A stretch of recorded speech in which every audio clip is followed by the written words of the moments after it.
Humans have been walking on the planet for about 6 million years. That seems like a really long time, right? I mean, it is, but dinosaurs went extinct 65 million years ago. 65 million years? No dinos, no humos. So now let's go all the way back. 252 million years ago, we get our first dinosaur. They ruled this planet for 185 million years, far surpassing our amount of time on this planet. Those 185 million years are known as the Mesozoic era, and during that era we got several different periods. Side note, there was the Paleozoic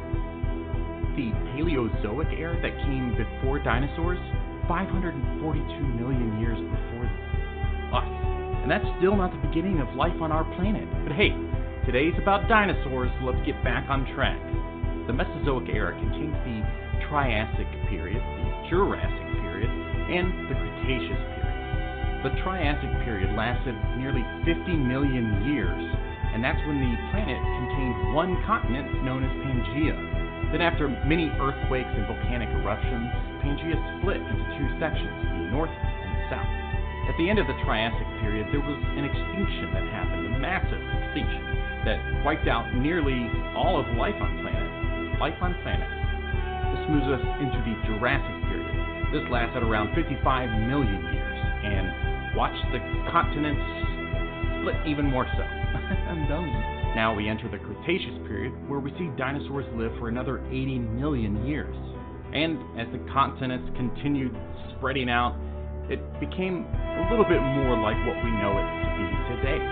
As the planet shifted, new climates and separated land masses resulted in a variety of dinosaurs evolving over time.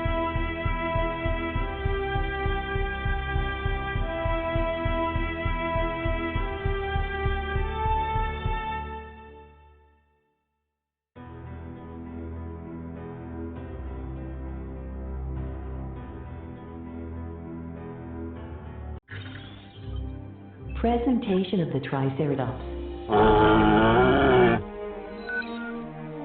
One of the most famous dinosaurs in the world lived in North America at the end of the Cretaceous period. It is the Triceratops. Classified 27th herbivorous species, Triceratops are after the Pachycephalosaurus. The fossils of this species can be found on two sites. The excavation campaign can be started from the Expedition Center on Isla Matanceres. Its surface needs are relatively balanced. The space required for its enclosure is equivalent to a square of a wall and a half wide. You can improve its feeding with horsetail, but beware, the Triceratops is allergic to many plants.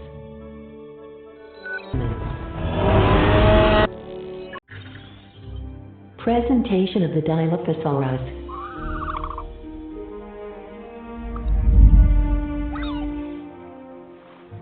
Sadly famous for its responsibility in the death of RX employee Dennis Nedry, the Dilophosaurus was developed from the Jurassic species of the same name.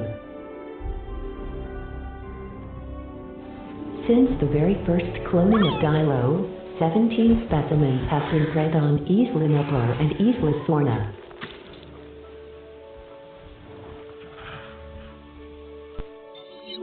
In the early Jurassic period, the Dilophosaurus was twice as large as the clone designed by InGen, but in Jurassic World, this carnivore is relatively small.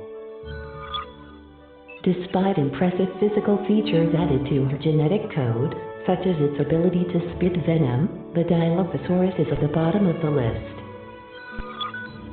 The original species lived in North America, but the Hammond Foundation will allow you to send your research teams to 2 Asian excavation sites.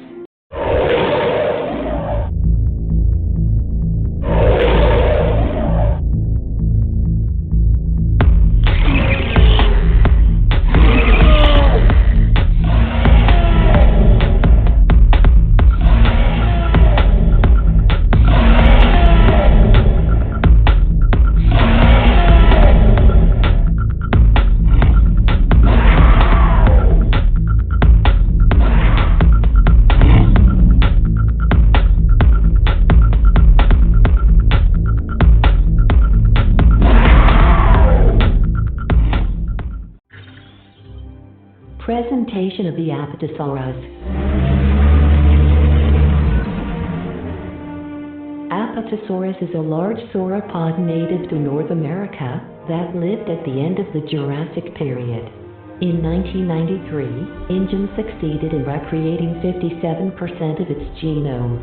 Originally, it was supposed to be exhibited in Jurassic Park, but the public will only be able to see it years later in Jurassic World.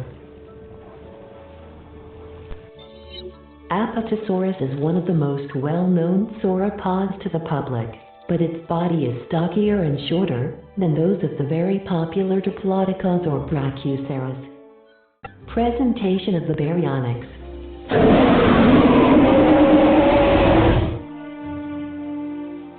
This dinosaur, from the early Cretaceous, was one of the first species cloned and grown by InGen on Isla Sorna. But the animals created to be exhibited in Jurassic Park will never leave the site B. It's only 21 years later that Baryonyx will be cloned on Isla Nublar with the Suchomimus. They will be at the center of the new Cretaceous cruise attraction. At only 2.74 meters high and weighing 900 kilos, the Baryonyx cannot claim to be a super predator, but it remains very dangerous. Please turn back. Presentation of the Stegosaurus. First discovered in 1877 in North America, the Stegosaurus is one of the most famous dinosaurs in the world. It lived towards the end of the Jurassic period in a semi-arid environment alongside well-known species such as Allosaurus, Ceratosaurus, Brachiosaurus, and many others. 5 meters tall and 10 meters long, it's the largest dinosaur in the Stegosauridae family. Presentation of the Brachiosaurus.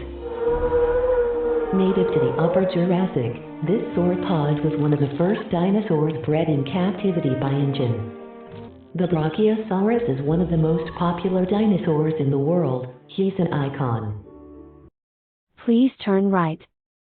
Styxosaurus is a genus of plesiosaur of the family Elasmosauridae. Styxosaurus lived during the Campanian age of the Cretaceous period.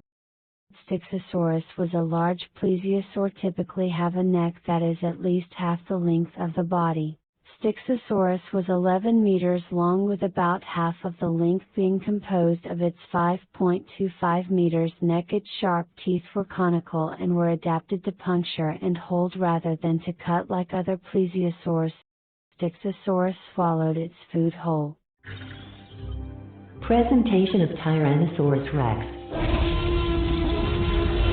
It is a super predator of the Upper Cretaceous, classified as a large carnivore. He's ranked behind Spinosaurus and Indominus rex. His research program can be activated from the excavation center of Isla Turcano. Please turn left.